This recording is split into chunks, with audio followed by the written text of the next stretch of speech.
Сейчас 2 минуты. Просто будьте хайвал, Ben soğan dist mi kalın geziyor? Айтфондук мы еще. Ветеранов с каждым годом становится все меньше и меньше. Скажите, вот они сейчас рядом с вами, вы с ними общаетесь, Мурат Магомедович. Какие у вас эмоции и что они для нас сделали? Вся наша сила, вся наша мудрость – это в них. Мы в них черпаем силы, они нам дают, они нам подсказывают, как жить, потому что они прожили очень трудную жизнь. Представьте себе, вот возьмите любого из них ветерана, они очень тяжелую жизнь прошли.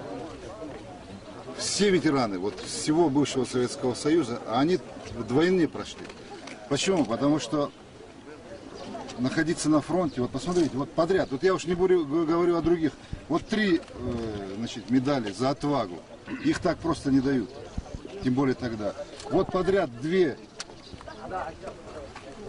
Вот после всего этого, значит, эти люди, очень многие, я не хотел бы сегодня вспоминать об этом, но многие даже, я знаю, что как бы меняли свои установочные данные, чтобы до конца быть на фронте. В то время, когда значит, их народ был выслан, в то время они воевали. Почему? Потому что это была ошибка, и они понимали, и все понимали, и они до конца исполнили свой воинский долг. До конца. Многие, практически все дошли до Берлина, практически все воевали, и поэтому, конечно... Я сам до конца находился. Вот, поэтому я хочу сказать им слова огромной благодарности. Видимо, словами не скажешь это. Потому что у нас богатый современный ингушский язык и современный русский. Можно говорить очень много. И, наверное, не сумеем мы сказать настолько, насколько мы им благодарны. Потому что вот сегодняшнему вот этому дню мы должны быть благодарны именно им. Потому что они приближали этот день. Уходят годы, уходят десятилетия. Но память человеческая, она всесильна. Я говорил всегда об этом и хочу еще раз повторить. Вот мы будем у них брать мудрость, мы будем с ними советоваться. И это не такое общение, которое, вот, скажем, от 9 мая до 9 мая. Нет. Забота о них, она будет каждодневно, она и есть. Многим мы решили вопросы с жильем, многим мы решили вопросы выделения земельных участков, материальную помощь. Это будет продолжаться.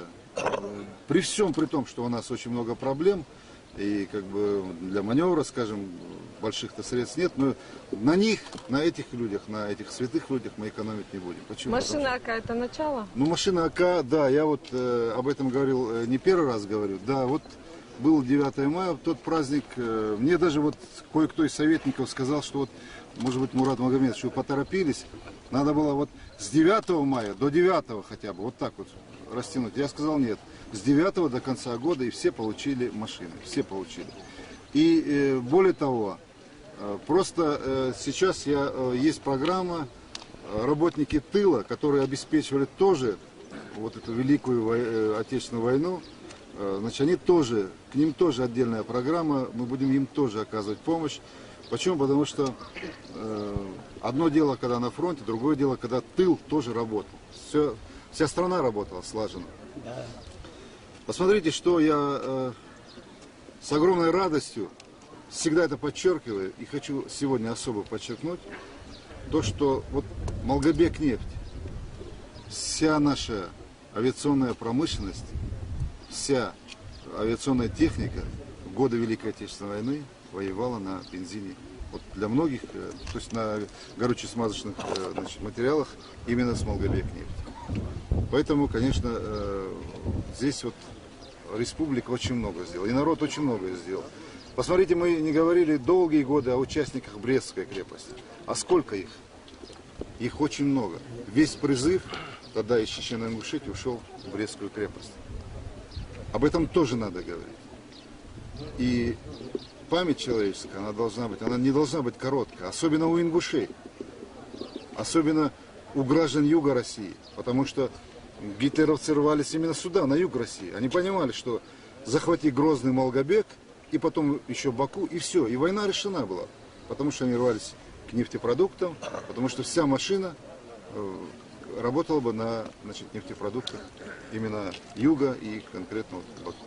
Поэтому вот эти люди, которые сегодня здесь вместе с нами, им надо говорить спасибо каждую минуту. Не просто декларировать спасибо, им надо помогать, знать их, значит, нужды, знать их чаяния, их как бы желание подсказать, помочь. И вот чиновники должны выслушивать ветеранов и помогать, начиная от сельского совета, кончая районным и туда выше, до правительства, и решать все их проблемы. Нельзя относиться значит, как бы по-казенному к нуждам ветеранам. Спасибо. Вопросы есть у вас? Нет? Давайте.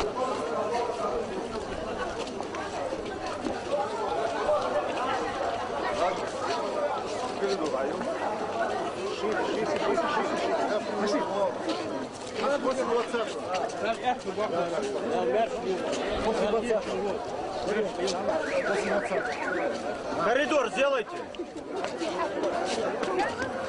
А пешком